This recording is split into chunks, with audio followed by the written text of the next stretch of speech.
Bismillahirrahmanirrahim. Assalamualaikum warahmatullahi wabarakatuh. Apa kabar semuanya anak-anak? Semoga kita selalu dalam lindungan Allah Subhanahu wa taala. Amin amin ya rabbal alamin. Alhamdulillah. Semoga Allah masih memberikan nikmat kesehatan kepada kita semua sehingga Allah Subhanahu wa taala izinkan kita untuk melaksanakan pembelajaran pada hari ini. Salawat beserta salam kita ucapkan kepada Nabi kita dengan ucapan Allahumma salli ala Muhammad wa ala ali Muhammad. Pada hari ini kita akan membahas bab 5, yaitu jiwa lebih tenang dengan banyak melakukan sujud. Adapun materi yang akan kita bahas pada kesempatan ini adalah macam-macam sujud. Yang pertama, sujud syukur. Yang kedua adalah sujud sahwi. Yang ketiga, sujud tilawah.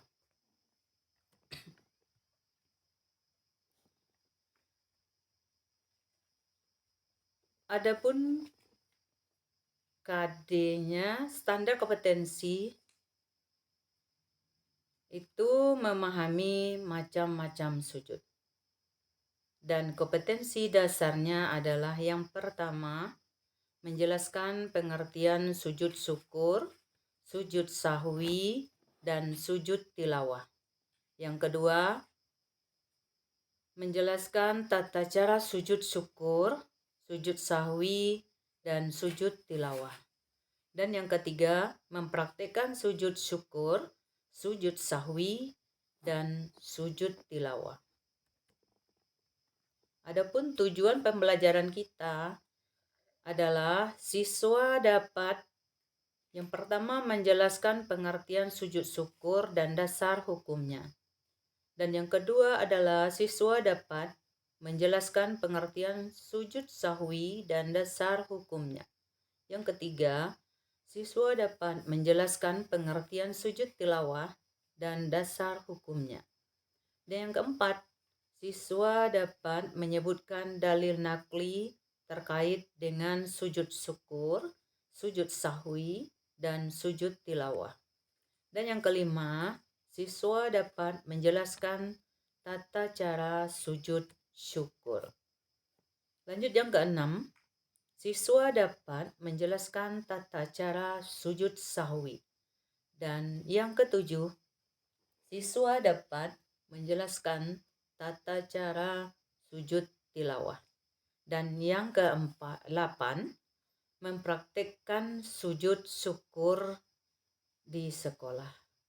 Yang ke-9, siswa dapat mempraktikkan sujud sahwi di sekolah. Yang ke-10, siswa dapat mempraktikkan sujud tilawah di sekolah.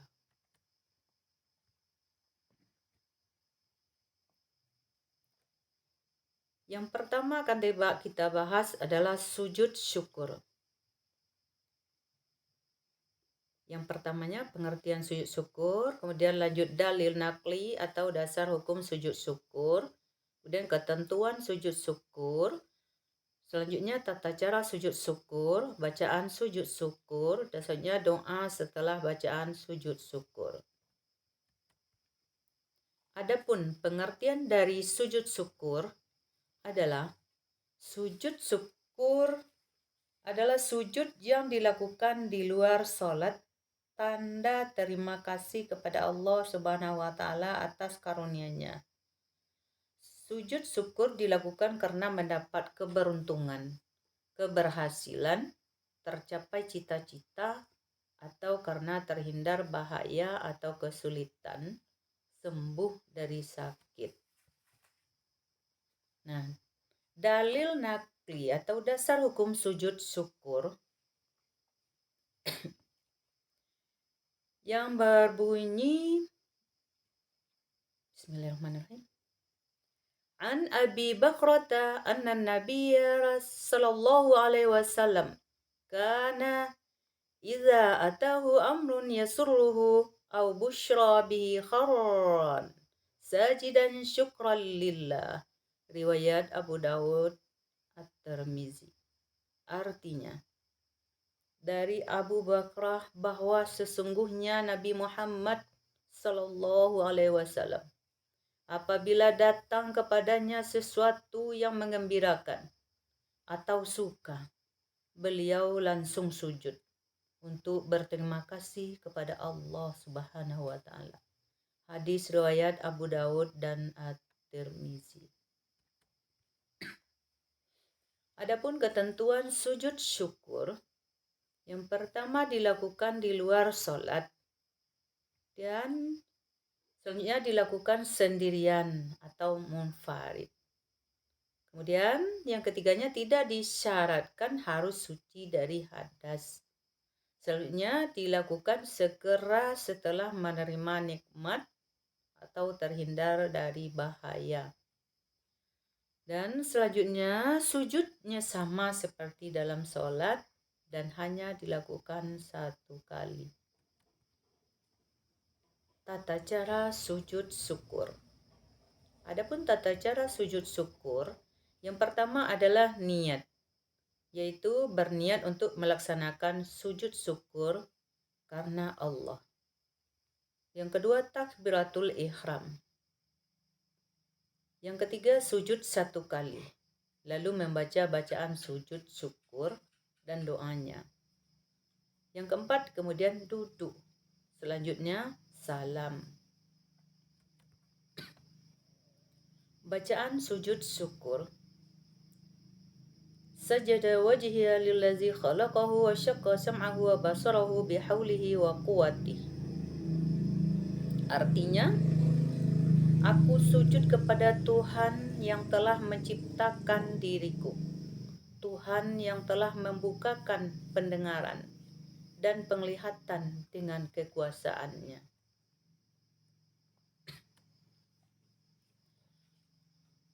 Adapun doa setelah bacaan sujud syukur. Subhanallah walhamdulillah wa la ilaha illallah wallahu akbar. Rabbana atina fid dunya hasanah wa fil akhirati hasanah wa qina azabannar. Artinya, Maha suci Allah. Segala puji bagi Allah. Tiada Tuhan selain Allah. Dan Allah Maha benar. Ya Tuhan kami, berilah kami kebaikan di dunia dan akhirat, dan peliharalah kami dari siksa neraka. Dan selanjutnya kita masuk kepada sujud sahwi. Yang pertama, pengertian sujud sahwi. Kedua, dalil nakli atau dasar hukum sujud sahwi. Yang ketiga, sebab-sebab sujud sahwi. Selanjutnya, tata cara sujud sahwi. Dan selanjutnya bacaan sujud sahwi.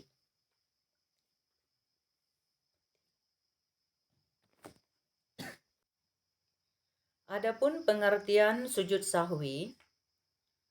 Sujud sahwi adalah sujud dua kali yang dilakukan setelah membaca tasyahud akhir sebelum salam. Apabila terjadi keraguan-raguan atau lupa dalam pelaksanaan sholat. Adapun dalil nakli atau dasar hukum sujud sahwi,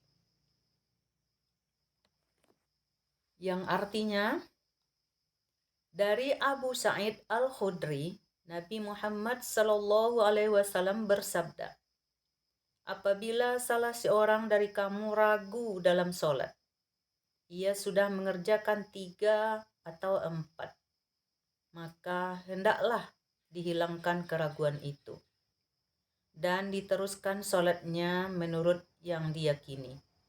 Kemudian hendaklah sujud 2 kali sebelum salam. Hadis riwayat Ahmad dan Muslim. Adapun sebab-sebab dari sujud sahwi. Yang pertama adalah ragu-ragu mengenai jumlah rakaat yang telah dikerjakan. Yang kedua, kelebihan rakaat, ruku atau sujud dalam sholat karena lupa. Yang ketiga, lupa melakukan tasyahud awal atau kunut bagi yang membaca doa kunut. Dan selanjutnya itu tentang tata cara sujud sahwi.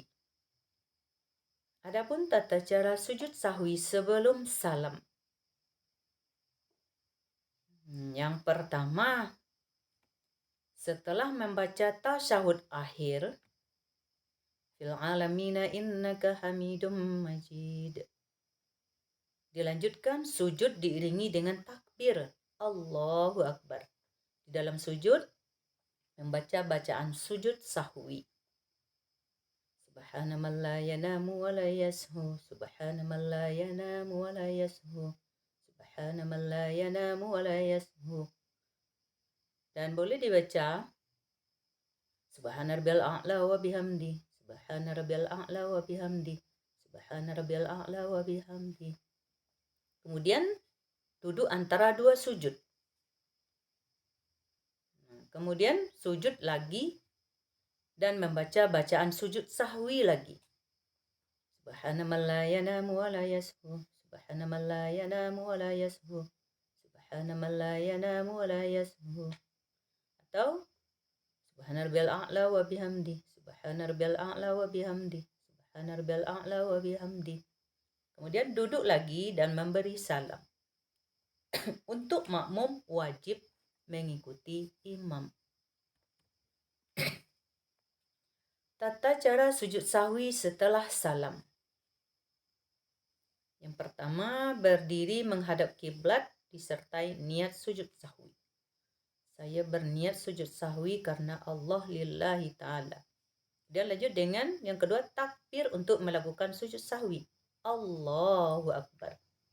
Kemudian duduk antara dua sujud. Kemudian sujud lagi. Dibaca doa subhana man la yanamu wa la yashu, subhana man la yanamu wa la yashu, subhana man la yanamu wa la yashu.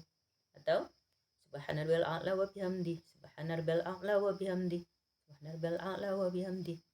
Dan duduk lagi dan salam.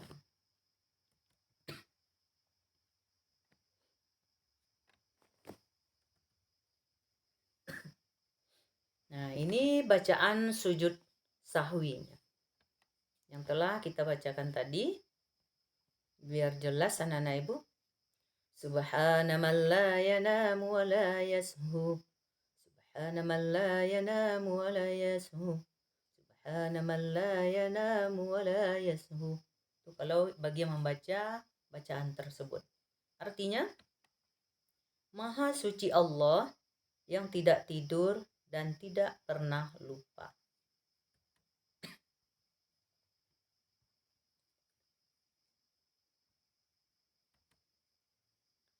Dan selanjutnya kita masuk kepada sujud tilawah.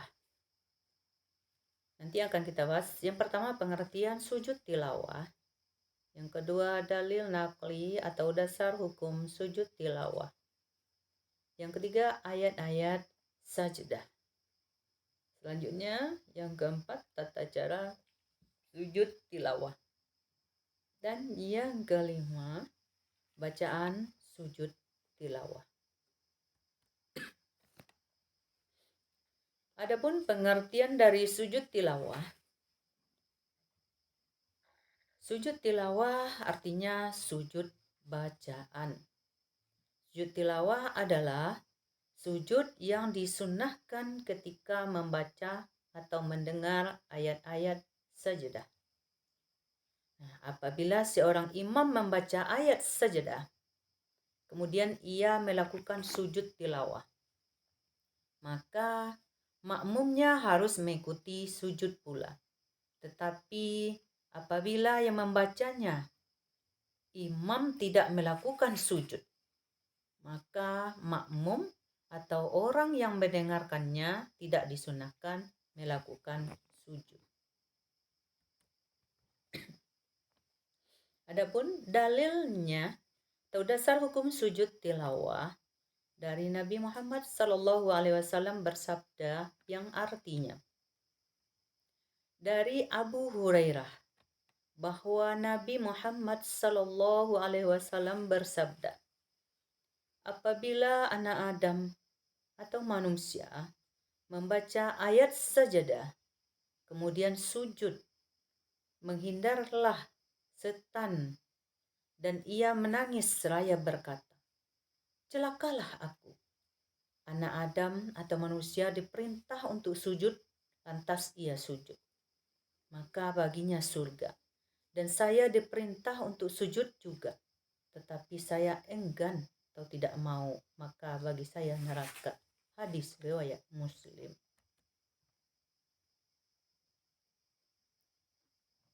Nabi Muhammad Sallallahu Alaihi Wasallam bersabda,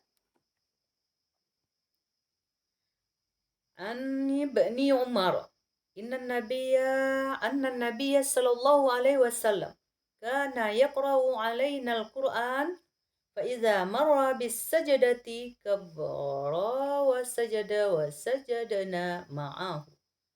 Riwayat At-Tirmizi. Artinya dari Ibnu Umar, sesungguhnya Nabi Muhammad Sallallahu Alaihi Wasallam pernah membaca Al-Quran di depan kami. Ketika bacaannya sampai pada ayat sajadah, beliau bertakbir lalu sujud. Maka kami pun sujud bersama-sama dengannya.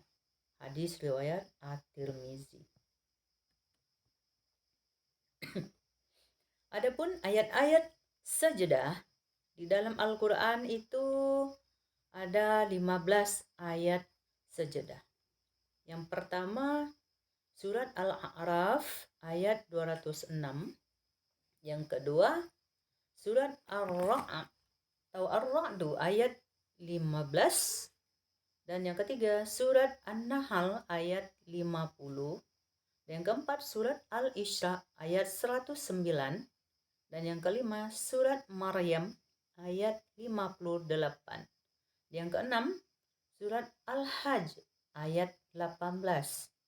Ketujuh surat Al-Hajj ayat 77. Kedelapan surat Al-Furqan ayat 60. 9 surat An-Naml ayat 26. Dan yang ke-10 surat As-Sajdah ayat 15. Dan selanjutnya ayat yang ke-11, nomor yang ke-11 surat Shad ayat 24. Dan yang ke-12 surat Fussilat ayat 37. Yang ke-13 surat An-Najm ayat 62. Dan surat Al-Insyiqaq ayat 21. Dan terakhir ke-15 surat Al-Alaq ayat 19.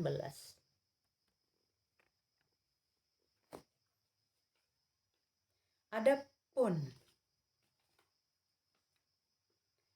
berikut adalah penggalan ayat dari surat Al-A'raf ayat 206 yang berbunyi,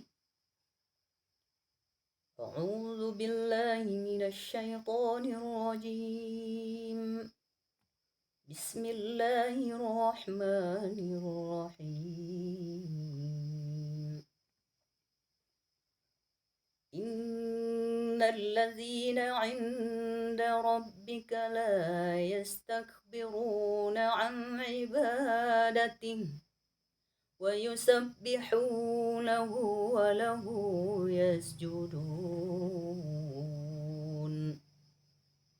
Artinya, sesungguhnya malaikat-malaikat yang ada di sisi Tuhanmu tidaklah merasa enggan menyembah Allah, dan mereka mentasbihkannya, dan hanya kepadanya lah mereka bersujud.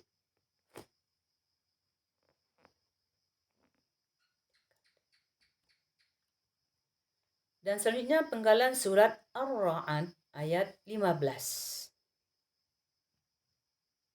Tolong diperhatikan ayatnya.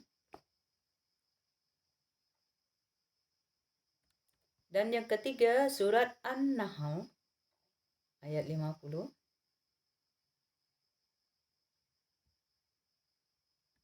Keempat surat Al-Isra ayat 109.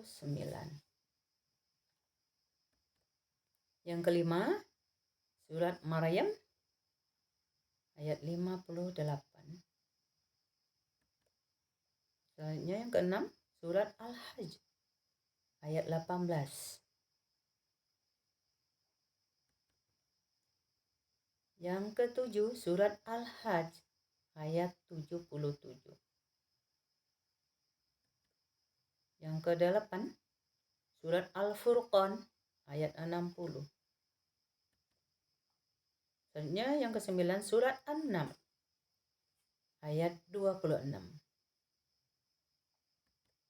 Yang kesepuluh surat As-Sajdah ayat 15.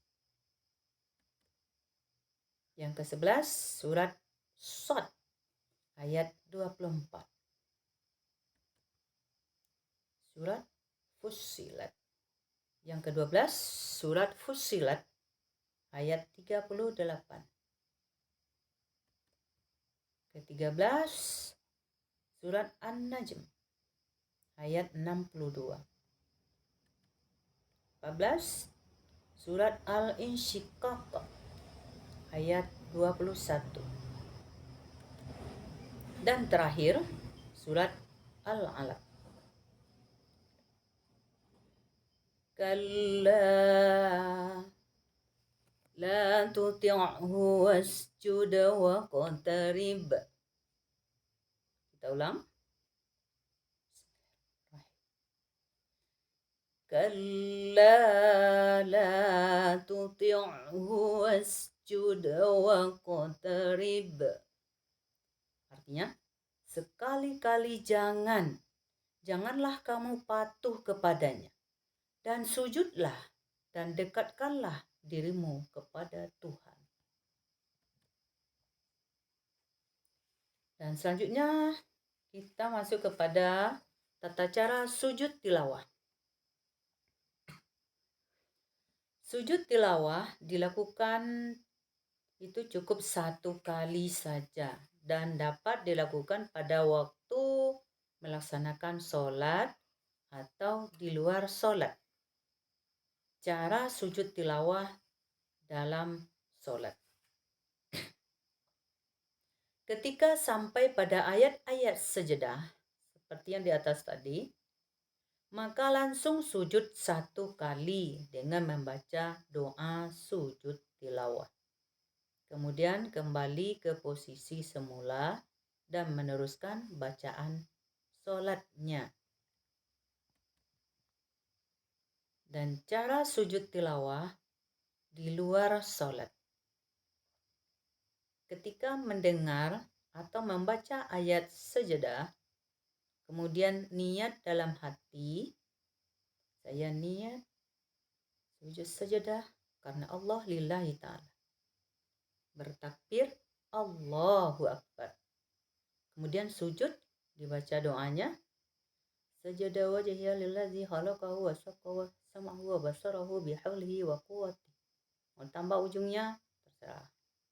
Setelah itu bangkit dari sujud dengan membaca takbir Allahu Akbar. Kemudian melanjutkan kembali bacaannya jika masih ada. Nah, ini bacaan sujud tilawahnya. Sajada wajhiya lillazi khalaqahu wa syaqqa sam'ahu wa basarahu bihaulihi wa quwwati. Mau ditambah fatabarakallahu ahsanul khaliqin. Artinya, sujudlah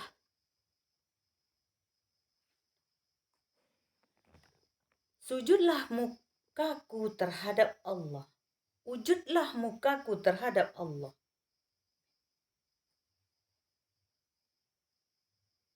Yang menjadikannya, membentuknya, memberi pendengaran dan penglihatan dengan keupayaan dan kekuatannya, maka berkat Allah sebaik-baik pencipta.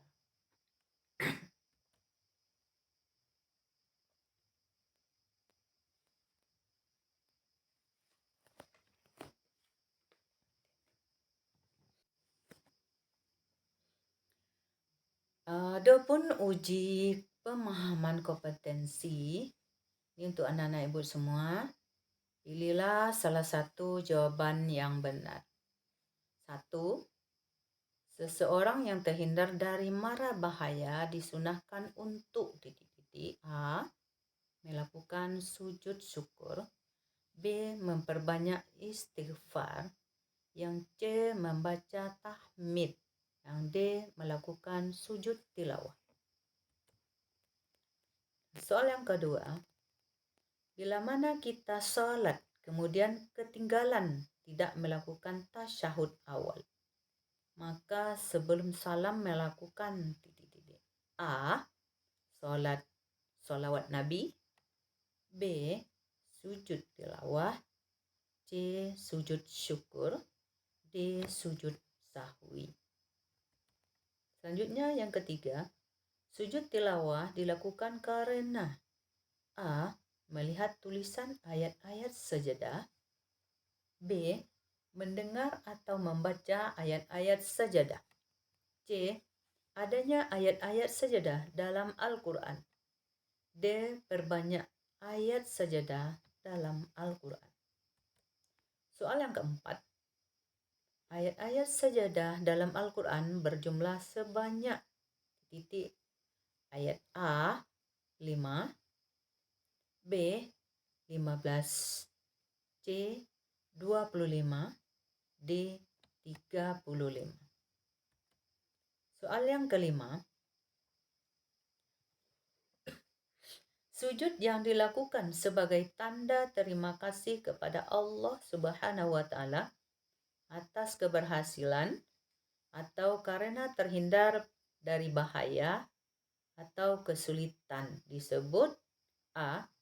Sujud terima kasih. B. Sujud syukur. C. Sujud tilawah. D. Sujud sahwi. Dan selanjutnya ini yang keenam. Ketika Ernie sedang melaksanakan sholat asar, pada rakaat yang ketiga, dia ragu-ragu mengenai berapa jumlah rakaat yang telah ia kerjakan. Dia lupa apakah dia mengerjakan rakaat yang ketiga atau keempat. Dalam kondisi seperti ini, yang harus dilakukan Ernie adalah A. Bertanya kepada teman yang ada di sekitarnya. B. Didiamkan saja selama tidak ada yang mengingatkan. C. Melanjutkan sholat sesuai yang diyakini lalu sujud sahwi. D. Membatalkan sholatnya dan mengulangi dari awal. Dan selanjutnya ada pertanyaan. Jawablah pertanyaan di bawah ini dengan jelas. Yang pertama, 1. Jelaskan pengertian sujud syukur. 2. Sebab-sebab sujud sahwi. Yang ketiga, jelaskan pengertian sujud sahwi. Keempat, jelaskan pengertian sujud tilawah. Yang kelima, jelaskan tata cara melakukan sujud syukur. Yang keenam, jelaskan tata cara melakukan sujud syukur. Selanjutnya yang ketujuh, jelaskan tata cara melakukan sujud sahwi. Yang kedelapan, jelaskan tata cara melakukan sujud tilawah. 9. Praktikkan sujud syukur di sekolah. Yang 10. Praktikkan sujud sahwi di sekolah. Yang ke-11, bacalah ayat-ayat Al-Quran yang terdapat ayat sajedahnya, kemudian lakukan sujud tilawah sesuai dengan aturan yang benar. Ke-12, apa saja hikmah dari sujud syukur, sahwi, dan tilawah?